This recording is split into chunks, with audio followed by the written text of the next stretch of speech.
बिस्मिल्लाहिर्रहमानिर्रहीम। स्टूडेंट्स, उम्मीद है आप लोग ठीक होंगे। आज हम शुरू करने जा रहे हैं 9th क्लास की जनरल मैथमेटिक्स की एक्सरसाइज नंबर 1.5 का आखिरी क्वेश्चन, जो कि बिल्कुल अकॉर्डिंग टू एएलपी है। स्मार्ट सिलेबस के मुताबिक हम क्वेश्चन नंबर 11 आज करेंगे।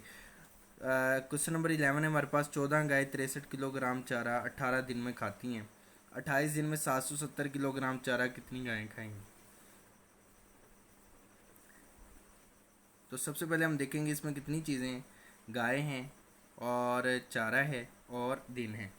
तो फाइंड हम लोगों ने क्या करना है, 28 दिन में 770 किलोग्राम चारा कितनी गायें खाएंगी, गायें फाइंड करनी है। इसलिए हमने सबसे पहले लिख दिया, फ़र्ज़ किया गायें एक्स है। तो अब हमने क्या करना है, अकॉर्डिंग टू क्वेश्चन तीन चीज़ें हैं हमारे पास, गाय, दिन और चारा, जो कि किस में है, किलोग्राम। गायें कितनी हैं, 14 गायें, 63 किलोग्राम चारा है और 18 दिन में खाती हैं। अब कितनी गायें हों कि 28 दिन में 770 किलोग्राम चारा खा लें? तो इसमें सबसे पहले कंडीशन हमारे पास क्या है, गायें अगर बढ़ेंगी तो चारा भी बढ़ जाएगा। अगर गायें बढ़ जाएंगी तो दिन कम हो जाएगा, चारे के दिन कम हो जाएंगे। अब हमने फिक्स कर दिया ना 770 किलोग्राम चारा, तो अब चारा तो बढ़ेगा नहीं। गायें अगर बढ़ेंगी तो चारा ज़्यादा खाएंगी, लेकिन अगर गायें बढ़ेंगी तो दिन कम हो जाएंगे।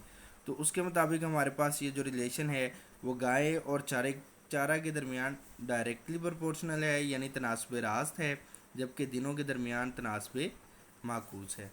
अब लिखने का तरीका मैं लास्ट वीडियो में बता चुका हूँ कि जहाँ से एरो शुरू हो वो बटे से ऊपर और जहाँ पर ख़त्म हो वो बटे के नीचे। आगे मल्टीप्लिकेशन लिखना है और इसी तरह 18/28 बराबर लिखना है और x/14। मैं फिर से बता रहा हूँ, इसमें आपने दो बराबर नहीं कर देने हैं। तीन चीज़ें हैं तो हमने सिर्फ x वाली रकम के साथ बराबर लिखना है और बाकी के साथ ज़रब लिख देना। अब कटिंग करते हैं, जो जो रकमें कटिंग हो रही हैं उनको काट देते हैं। तो 770 और 63, ये 7 के पहाड़े पे कटिंग हो रहा है तो मैं 7 के पहाड़े पे कटिंग कर देता हूँ। 7 एकम 7, 7 एकम 7, 0 ऊपर आ गया और 7 9 63। मज़ीद कटिंग हो रही है, 9 एकम 9, 9 2 18। मज़ीद कटिंग, 2 एकम 2, 2 एकम 2, 2 4 8। तो इस तरह ही हमारे पास आ गया 110 एकम 110 और बटा 14 बराबर आ गया x/14। मज़ीद आगे बढ़ते हैं तो हमारे पास x फाइंड करना है, तो 110/14 मसावात के कानून के मुताबिक 14 इस तरफ तकसीम है, इस तरफ आके ज़रब हो जाएगा और इस तरफ रह गया खाली x। यहाँ से हमारे पास दो मेथड है, वैसे ज़रब चिल्ले पाई की मदद से भी आप कर सकते हैं, x को 14 के साथ ज़रब कर सकते हैं और 110 को भी 14 के साथ ज़रब कर सकते हैं, जो कि बराबर के दोनों तरफ आएंगे। तो दूसरा मसावात के कवानीन के मुताबिक भी कर सकते हैं, तो जवाब दोनों से सेम आए। अब ये 14 से 14 कैंसिल हो गया, बाकी बच गया 110, यानी x बराबर आ गया 110। और x क्या है, हमने गायें फ़र्ज की हुई, तो बस 110 गायें 28 दिनों में कितना चारा खाएंगी, 770 किलोग्राम चारा खाएंगी। तो क्वेश्चन का लॉजिक सिर्फ ये है कि आप लोगों ने गायें और चारे और दिन को ध्यान से मैनेज करना है, और इसके लिए आपको जो बेस्ट सजेशन है वो ये है कि दिन को दरमियान में रख लें ताकि आपको क्वेश्चन आसान हो जाए। तो उम्मीद है आप लोगों को ये क्वेश्चन समझ आई होगी। तो नेक्स्ट हमारे पास जायज़ा मशक है। जायज़ा मशक में हमारे पास एएलपी के मुताबिक क्वेश्चन नंबर 1 है, क्वेश्चन नंबर 3 है, क्वेश्चन नंबर 6 है। पहले हम क्वेश्चन नंबर 1 के एमसीक्यूज देखते हैं, उसके बाद हम क्वेश्चन नंबर 3 और क्वेश्चन नंबर 6 जो है वो पेज पे करेंगे। तो सबसे पहले हमारे पास क्वेश्चन है 600 का 20%। तो 600 का 20% फाइंड करने का मतलब ये है, का मतलब है ज़रब, तो 600 को 20% के साथ ज़रब कर दें। तो जैसे मैं जिन बच्चों ने पिछली वीडियोस नहीं देखी उनसे गुजारिश है कि वो पहले पिछली वीडियोस देखें ताकि उनको फ़ीसद ख़त्म करना आ जाए। और 20% कैसे ख़त्म करेंगे, 20/100 लगा कर ज़रब कर देंगे 600 के साथ। तो 100 से 2 ज़ीरो कट गए, बाकी 6 और 20 बच गया और हम 20 को 6 के साथ ज़रब करेंगे तो 120। तो इस तरह से हमारे पास इसका ऑप्शन नंबर बी जो है वो ठीक आंसर हो जाएगा। तो 70% की कसरी शक्ल क्या है? 70% की कसरी शक्ल फाइंड करने के लिए हम क्या करेंगे, 70/100 लगाएंगे। और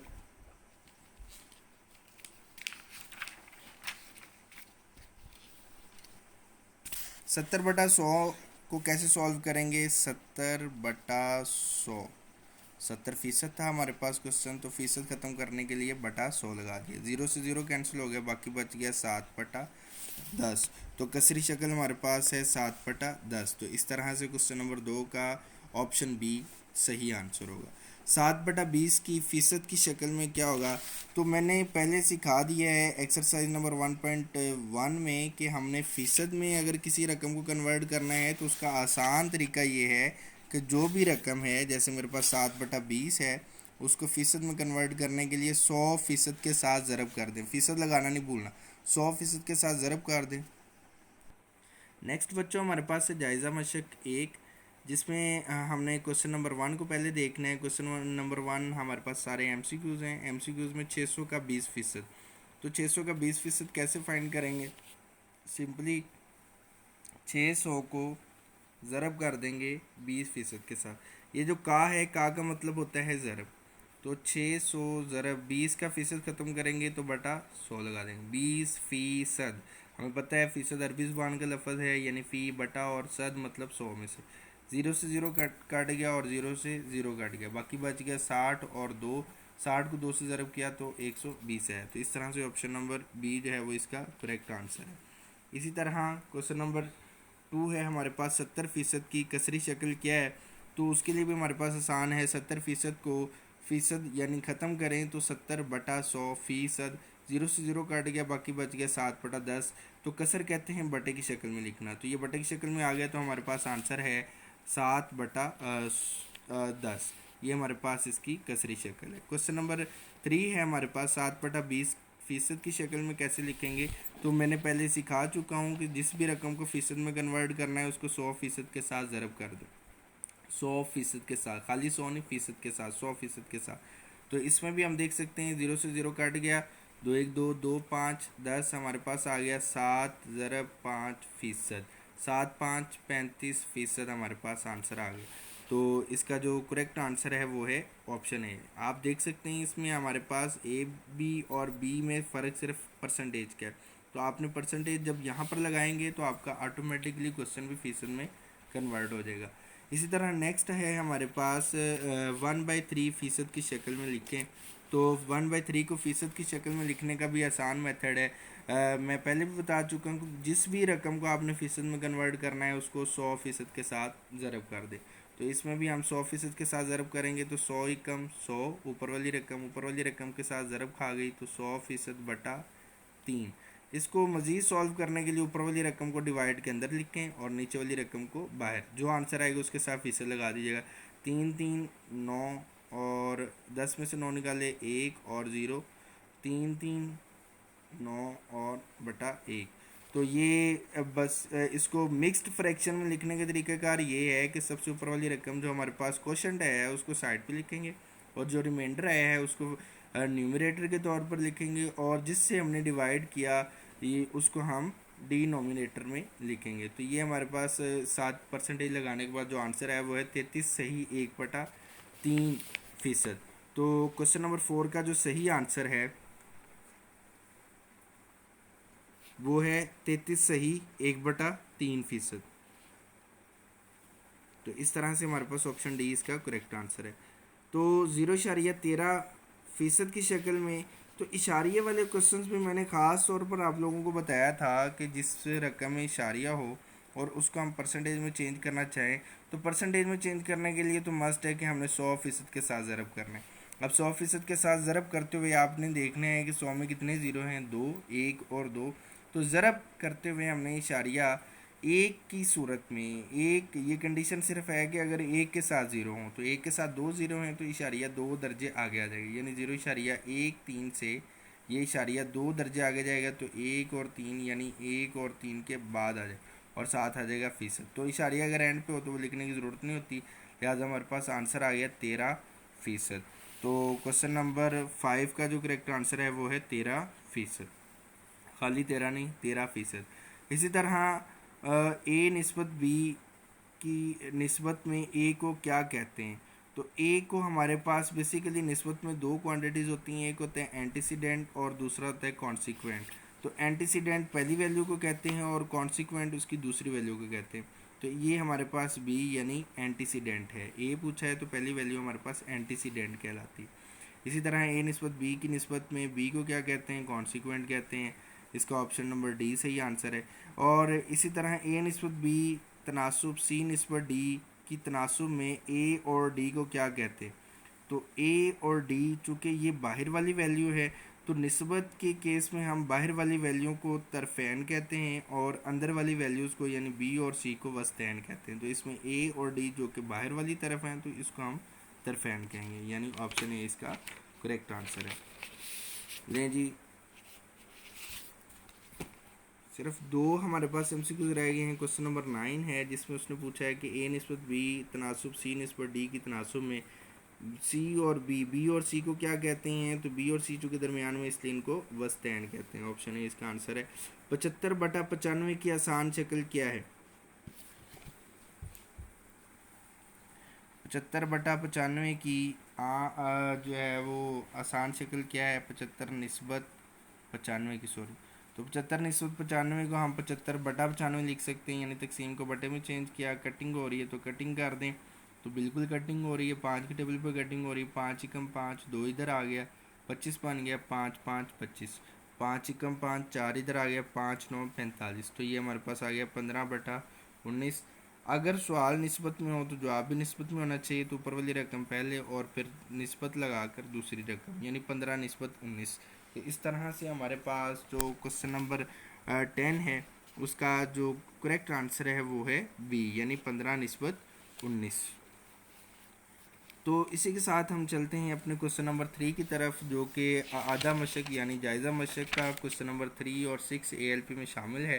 तो पहले हम क्वेश्चन नंबर 3 को देखते हैं।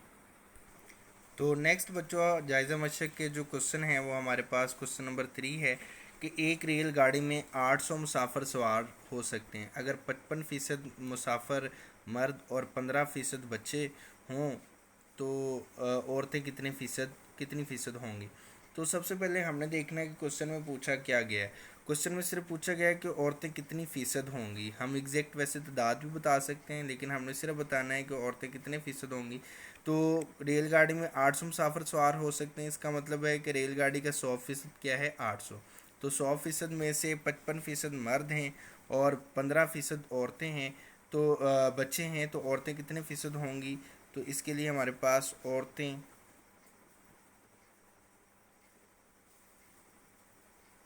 औरतों की तादाद बराबर है कुल तादाद माइनस मर्दों की तादाद माइनस बच्चों की तादाद। किसी भी चीज़ का मुकम्मल होता है 100%। अगर रेलगाड़ी में 100% मुसाफिर हैं और 100% में से 55% मर्द और 15% बच्चे हैं, तो औरतें कितने फ़ीसद होंगी? 100 में से हम मर्दों और बच्चों की तादाद परसेंटेज में से माइनस कर देते हैं, तो बाकी जो बच्चे की तादाद वो हमारे पास औरतों की होगी। तो कुल तादाद है जी हमारे पास 100% माइनस मर्दों की तादाद है 55% और बच्चों की तादाद है 15%। तो इसको हल करते हैं। 100% वैसे का वैसे, पहले माइनस वाली वैल्यूज़ को हल कर लेते हैं।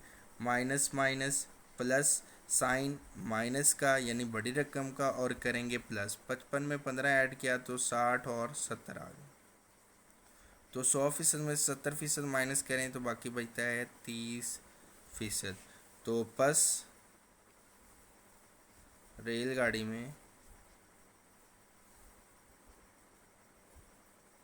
औरतें 30% होंगी। तो बच्चों इसी के साथ नेक्स्ट और आखिरी क्वेश्चन हमारे पास चैप्टर नंबर 1 का है कि एक मुसल्लस में दो जाविये 48 डिग्री और 60 डिग्री हों तो तीसरे जाविये की पहले दो जावियों के मजमुआ के दरमियान निस्बत मालूम कीजिए। तो हमारे पास एक मुसल्लस में दो ज़ाविये गिवन हैं, तीसरा ज़ाविया हम लोगों ने मालूम करना है और फिर उसकी पहले दो ज़ावियों के साथ निस्बत मालूम करेंगे।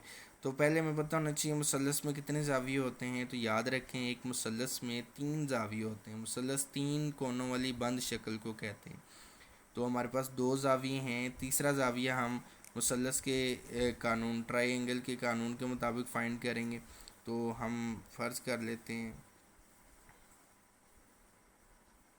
किया कि पहला ज़ाविया बराबर है 48 डिग्री और दूसरा ज़ाविया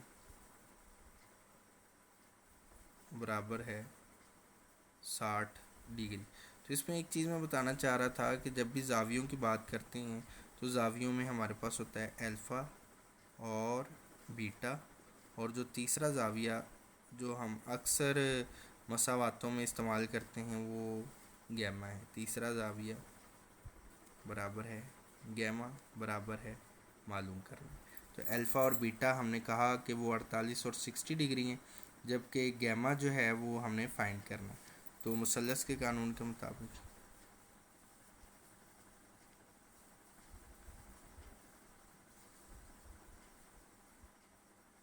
मुसल्लस का कानून ये कहता है कि मुसल्लस के तीनों ज़ावियों का जो मजमूआ है वो 180 डिग्री के बराबर होता है।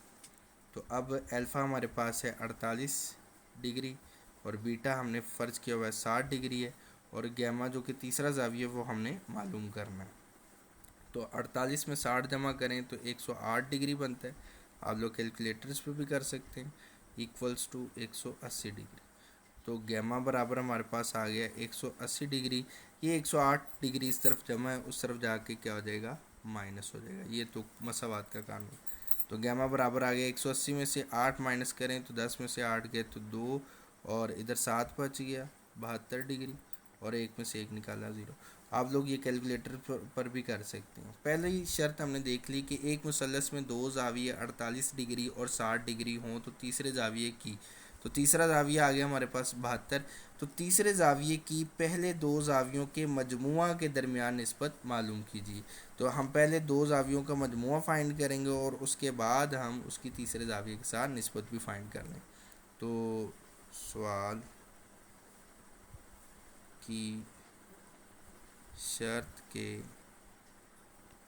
मुताबिक पहले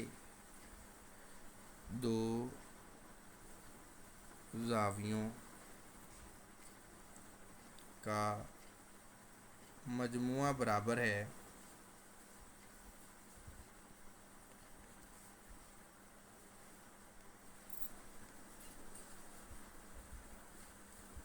48 डिग्री जमा 60 डिग्री।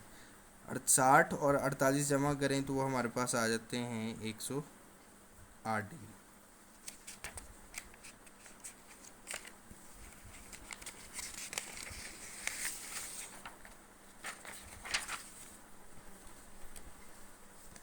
लिहाजा अब हमने क्या करना है, तीसरे ज़ाविये की पहले दो ज़ावियों के मजमुआ के दरमियान निस्बत मालूम करना है। तो लिहाजा तीसरा ज़ाविया निस्बत पहले दो ज़ावियों का मजमुआ। तीसरा ज़ाविया क्या है जी, हमारे पास हम लोगों ने फाइंड किया है। तीसरा ज़ाविया है गैमा जो कि है 72 डिग्री, और पहले दो ज़ावियों का मजमुआ है हमारे पास 108 डिग्री जो कि अल्फ़ा प्लस बीटा की शक्ल है। तो डिग्री के अंदर हम लोगों ने इसको डिवाइड करके जो है वो सिंप्लीफाइड करना है। तो डिवाइड करने के लिए हमने देखना है कि कौन से एक पहाड़े पर ये दोनों वैल्यूज़ कटिंग हो सकती हैं।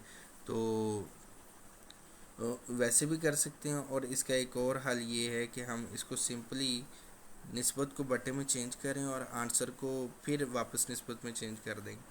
तो 4 एकम 4, 7 में से 3 इधर गया 32 बन गया, 4 8 32। मैंने 4 के पहाड़ पे इसलिए काटा कि ऊपर नीचे दोनों वैल्यूज़ 4 पे कटिंग हो रही। 4 2 8 2 बच गया 10 में से, 28 बन गया, 4 7 28।